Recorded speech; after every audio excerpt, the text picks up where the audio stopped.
Hello friends, welcome back to the channel. If I'll ask you this interview question, what is execution context in JavaScript?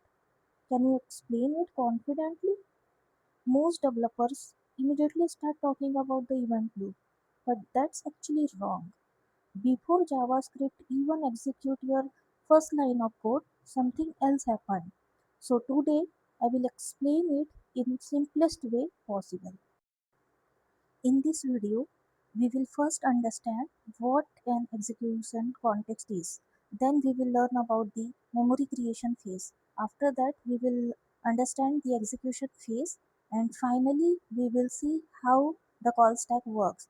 And at the end, I will answer the most common interview questions. Think of an execution context as JavaScript's working environment. Before JavaScript executes any code, it first prepares everything it needs. It's just like a chef. Before cooking start, the chef arranges the ingredients, utensils and workspace, right? So only then it does start cooking, right? So JavaScript begin follow the exact same approach. Let's understand this with a simple example. Here we have one variable called name, one function called grade, and finally we are calling that function. But here's the interesting part. Before JavaScript executes any of these lines, it first creates the global execution context. Every execution context has two phases. The first one is called the memory creation phase. During this phase, JavaScript scans the complete code. It allocates memory for every variable and every function. Variable declared using where are initialized with undefined. Functions store their complete definition. Now JavaScript start executing the code line by line. When it reaches the variable assignment, the value changes from undefined to John.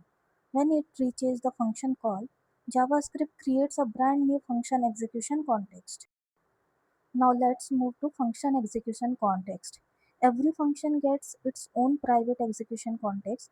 That means it has its own memory, its own variables, its own parameters, and its own execution phase.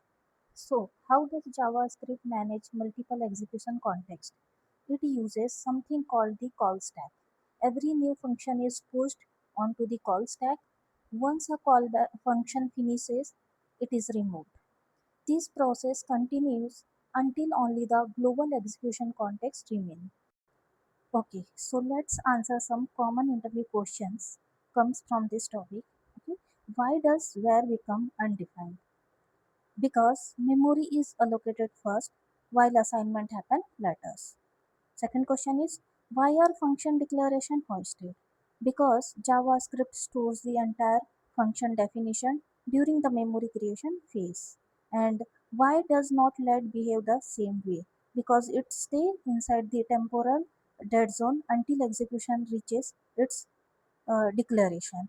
Okay, now you can give me the answer for this. When is the execution context destroyed? Comment it down, and if you like the video, please like it, share it, and subscribe to my channel. Thank you so much for watching. Bye bye.